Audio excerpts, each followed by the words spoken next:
और जो वादे जनता से किए थे वो वादे पूरे हुए, चाहे धारा 370 हो, चाहे भगवान श्री राम का मंदिर बनाने की बात हो।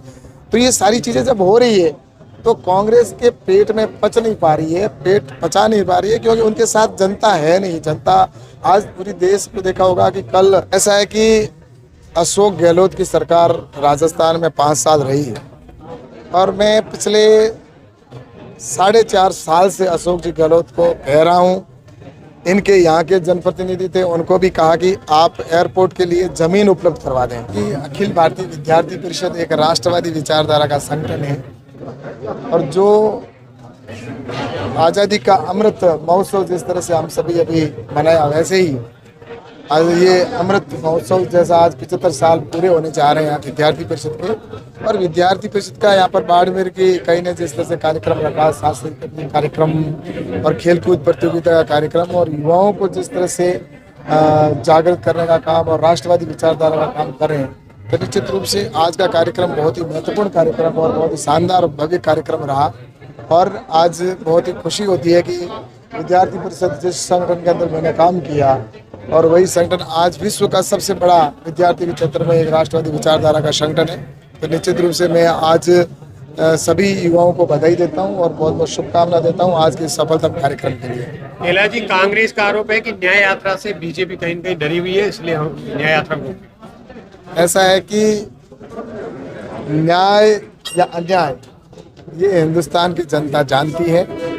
इस हिंदुस्तान के साथ जितना अन्याय कांग्रेस ने किया है, इतना मैं सोचता हूँ किसी ने नहीं किया। कांग्रेस ने इस देश में 65 साल राज किया और 65 साल में सिर्फ देश को दिया है तो भ्रष्टाचार दिया, अराजकता दी और जातिवाद दिया, और उसी का परिणाम रहा कि आज देश इतना पिछड़ा हुआ कि जिसको दुनिया के देश सफेरों का देश कहने लग गए थे, लेकिन नरेंद्र मोदी जी के नेतृत्व में आज भारत का सम्मान पूरे देश दुनिया में होने लगा है और भारत का इंफ्रास्ट्रक्चर की दृष्टि से आज मजबूत हो रहा है। चाहे रेलवे कनेक्टिविटी हो, चाहे हाईवे की कनेक्टिविटी हो, या जिस तरह से रोड कनेक्टिविटी से लेकर एयरपोर्ट से बनाने का जो काम किया जा रहा है, और हर दृष्टि से देखा जाए तो आज देश आगे बढ़ रहा है। और निश्चित रूप से पूरा दुनिया आज इसकी प्रशंसा कर रहा है कि जो भारत अर्थव्यवस्था में 10वें स्थान पे था वो आज 5वें पायदान पर पहुंच चुका है और बहुत जल्दी वो 3रे स्थान पे पहुंचेगा। और विकसित भारत की कल्पना लेके जा रहे हैं हम 2047 में, और 2047 में विकसित भारत बनेगा। तो ये सिर्फ नरेंद्र मोदी जी के नेतृत्व में जो काम हुआ है पिछले 9 साल के अंदर, ये काम निश्चित रूप से भारत को आने वाले समय के अंदर विकसित राष्ट्र बनाएगा। और जो वादे जनता से किए थे वो वादे पूरे हुए, चाहे धारा 370 हो, चाहे भगवान श्री राम का मंदिर बनाने की बात हो।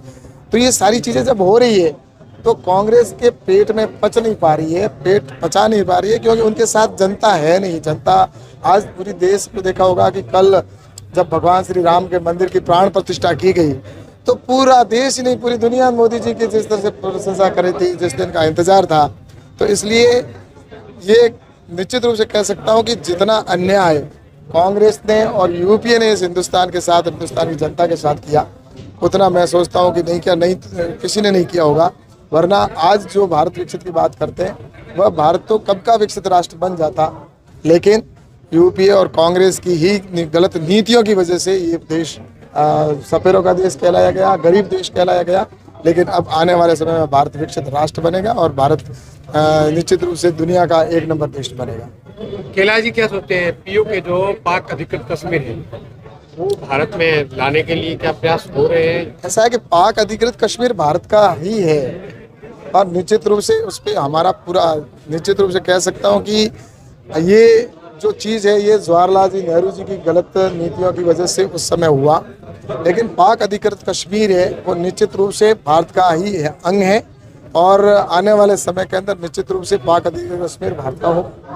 केला जी, क्या सोच रहे हैं इस बार पार्टी की ओर से कोई और जिम्मेदारी है अगला लोकसभा चुनाव? ऐसा है कि पार्टी सर्वोपरि है और पार्टी का निर्णय ही हम सब के लिए महत्वपूर्ण होता है, क्योंकि भारतीय जनता पार्टी का प्रत्येक कार्यकर्ता होता है वो राष्ट्र के लिए काम करता है, देश के लिए काम करता है, सेवा के लिए काम करता है। उसके लिए दायित्व है, जिम्मेवारी है, ये तो आते जाते रहते हैं।